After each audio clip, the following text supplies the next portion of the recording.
Okay, we are in lesson 3E, the compositions of transformations. When you think of composing something, it really means to put things together, right?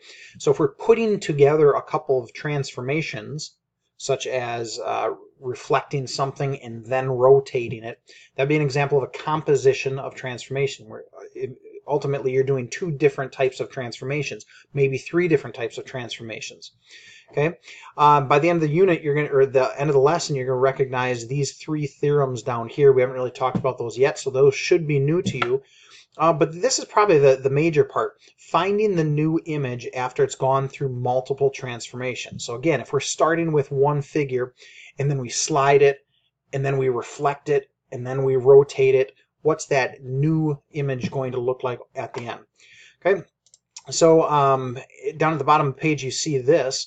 Where you've got a triangle that's listed here in the first quadrant, and you can see the coordinates listed up here. They're also on the grid, and it says we're going to find the image of ABC after a glide reflection. Okay, so we've got to understand what in the world a glide reflection is. Well, if you think of glide as a translation, this is really saying a translation then a reflection.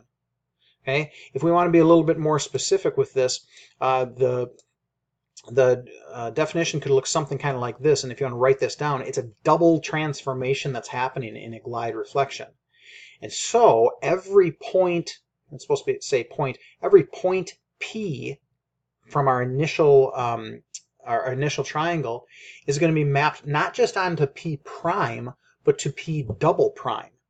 Because first we're going to slide it, and that's going to give us a bunch of P prime points. But then after that, we're going to reflect it, and that's where we're going to get the P double prime.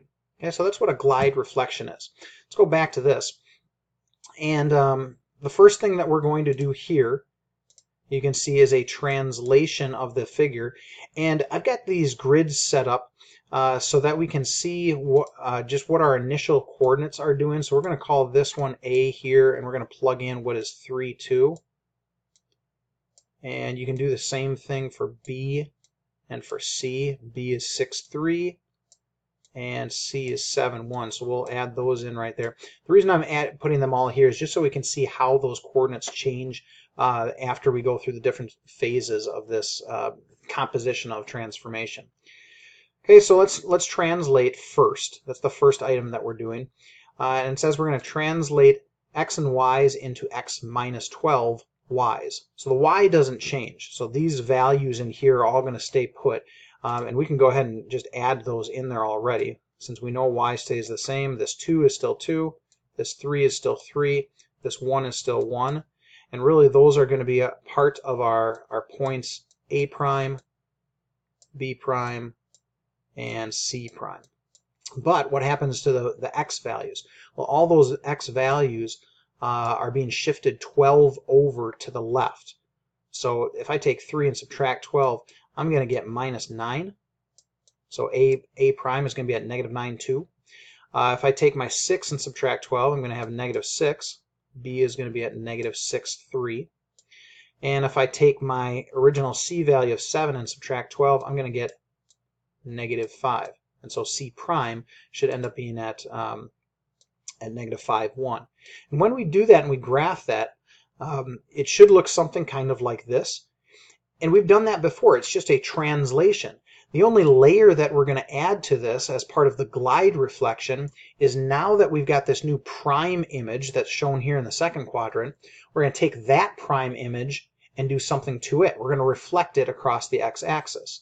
Okay, so our x-axis, you might want to add something along the x-axis just to show that that's our line of reflection.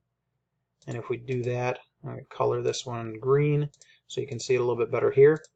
You can mark it however you want on your paper. But we're going to take that prime image and flip it down. Notice we're not doing anything anymore to the original pre-prime image over here because we've already translated that to something new. Now we're going to take these points and we're going to reflect them over the x-axis. What that's going to do is going to be to change not the x values anymore. Those are going to stay put. Okay, so we're going to take that negative 9 that we had, and that's going to be as is. So is the negative 6, and so is the negative 5. but what is going to change are our y values. Those y values, when we reflect them from top to bottom, are going to go from positive to negative. So this 2 is going to be a -2, the 3 is going to be a -3, and the 1 is going to be a -1. Okay, and if we were to look at what that looks like graphically, you see something like that. -9, -2, -6, -3, and -5, -1. I guess what I didn't put in here was that these points are really called A double prime, B double prime, and C double prime. We've got the double prime coordinates, which are really, again, a glide reflection. We've done 2 different types of transformations, and so now we have that double prime image. Okay, if you look at the next set of notes, gives you an example for you to try this glide reflection. And the glide reflection is listed right here. You're going to take your initial endpoints, and we'll do that together. The initial endpoints of CD. So now we're not doing a full shape, we're just doing a line segment. C is at 2, -5. So let's plot that. 2, -5. There's C.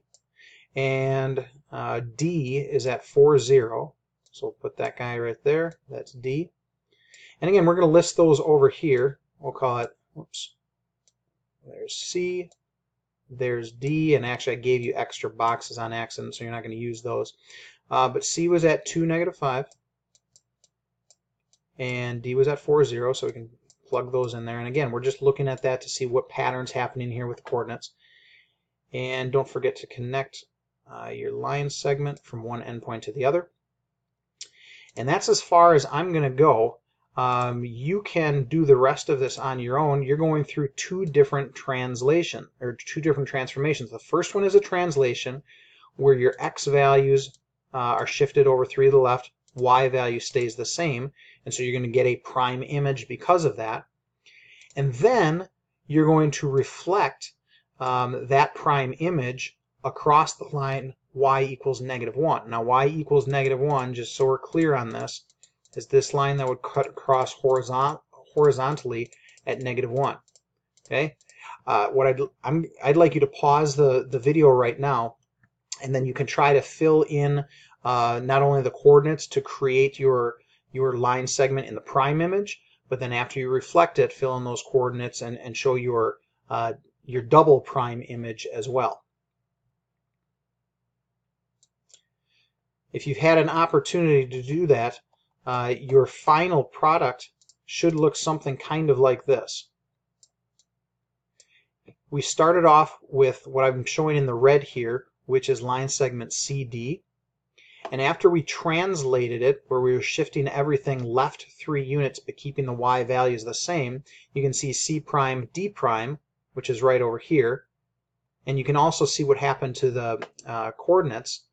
The y coordinates stayed the same from the red to the blue, but the x coordinates, we subtracted 3 because we shifted those all over left.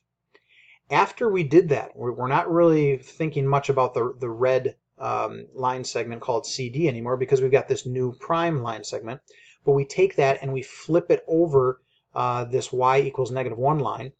And when we do that, you can see that D prime up here is 1 above the line, so we would have to go 1 below the line to get D double prime. C prime was 4 units below the line, and so we go 4 units above the line to get C double prime. And so that would be considered a glide reflection, first translated and then reflected over the line.